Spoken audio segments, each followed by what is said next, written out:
Have a pleasant afternoon, everyone. Hi, I'm Cedric Sibibero from Bachelor of Secondary Education major in English. And this afternoon, I am going to report the theatrical effects and the characteristics of a chamber theater. So just sit there, stand by, and open up your mind. Let me voice be heard, and together let's learn. So we will start our discussion to the theatrical effects. So what is a theatrical effect? So it has something to do with the restraint, publicity, and prudence mark of the use of theatrical effects in readers' theater. At the outset, it has been discussed that this would be used only to enhance what is being heard. Beside an overwhelming use of theatrical sets on it is identified with a fully staged drama of which readers' theater is not. So we have the makeup, costumes, light, music, scenery, and props compose other aspect of a theatrical techniques. So makeup may be used only to make it easier for the audience to identify the character speaking, as with the use of a scenes, it must not distract and overshadow the auditory stimuli. So readers may use uniform costumes to contribute to the total effect of a performance. So, meaning to say, other aspect of theatrical techniques, including makeup, costumes, lighting, music, scenery, and props. So, our readers may use a uniform in costume to contribute to the overall effect of the performance. So, as what I have said, makeup may be used only to help the audience identify the character speaking. So, as with the use of scenes, so it must not distract and overshadow the musical information. So, the same style of the dress, color or non-color, all black or all white attire. So, this is the clothing. Clothing material identify the readers as an ensemble unit.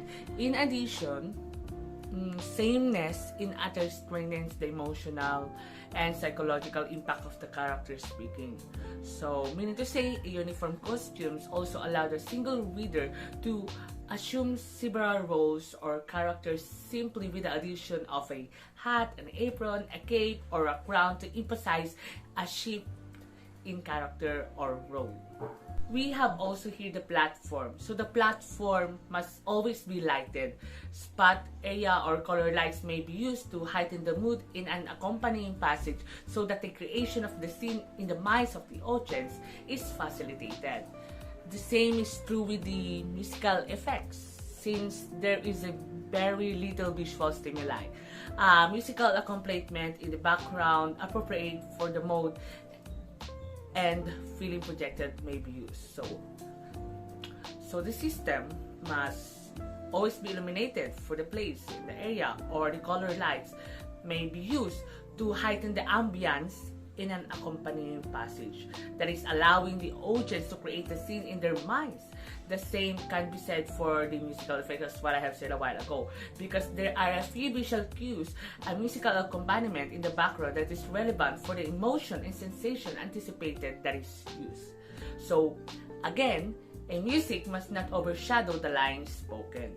Use of scenery must be minimal. Let's say, for example, if the scene is in the King Palace, so we must have an elaboration of the chair at the center of the platform with a wooden crown on the ceiling that can suggest a throne room.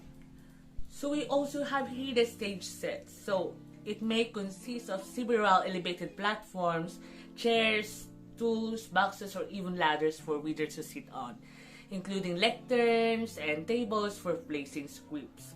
So the director is free to add more equipment as long as it will help the audience in visualizing the scene. The set must be pared down to the basic, so it must be suggestive and should be properly managed. So, meaning to say, a stage configuration often include elevated systems, seats, stools, crates, or perhaps even stairways for viewer to sit on, as well as the lecterns, as what I have said, for the script placement. So the director is free to include additional equipment as long as it aids the audience in visualizing the scene.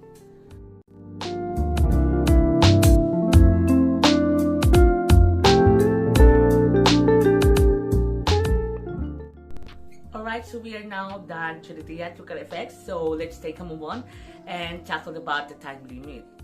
So, as with the other ensemble performances, a reader theater has limitation with regards to the duration of a single performance because of the instrumental, emotional, and highly imaginative participation of the audience. So, a reader theater must be relatively short.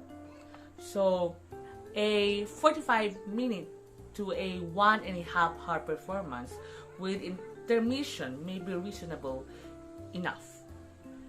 With regards to the venue, so the setting must be flexible.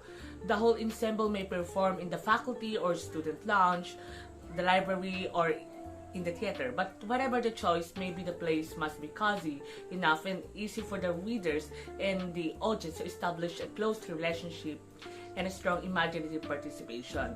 So if a theater must be used, theatrical effect must only stimulate the audience's imagination, not compete with the auditory stimuli. Thus far, reader theater is a highly exciting and a very fulfilling activity both for the readers and for the students of speech communication and the audience.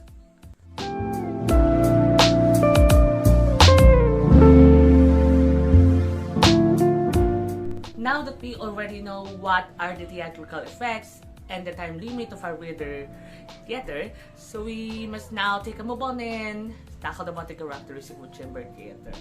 So, a method of interpreting narrative fiction for group interpretation is called a chamber theater. It is an auditory and visual strategy that dramatizes the point of view in a short story or a novel. In using prose fiction as its main text, chamber theater keeps the original narrative, including the narrator who plays his usual role of observing events, reporting action, describing, explaining, and analyzing as if to a silent listener.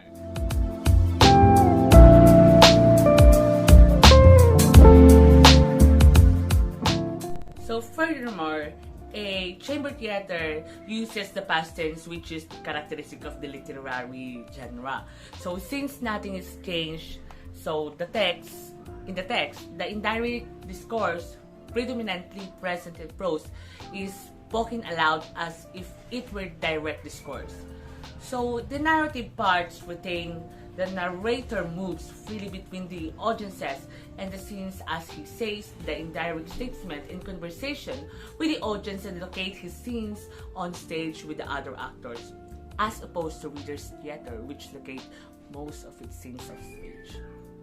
So the dramatic action then consists of the narration and the dialogue very smoothly in between, together with the visual stimuli which are presented as a part of the performance. So these are the stages set similar to those of reader's theater.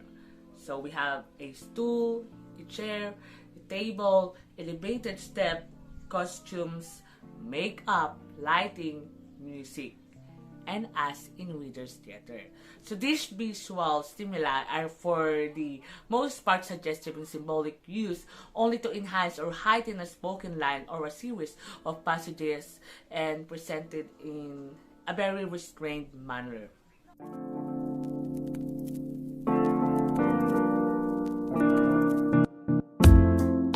Keep in mind that the chamber theater is a method of adapting literary works to the stage using a maximal amount of the work's original text and often minimal and suggestive settings.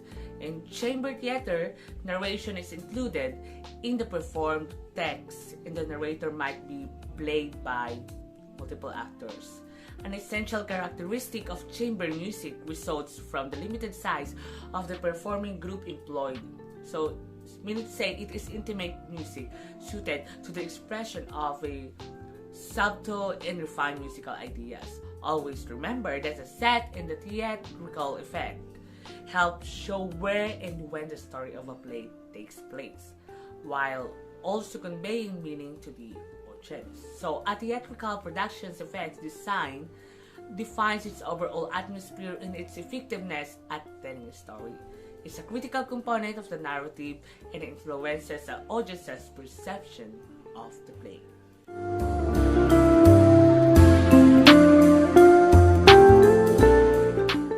So that was the end of my discussion. I hope you guys learned something. Thank you. Bye.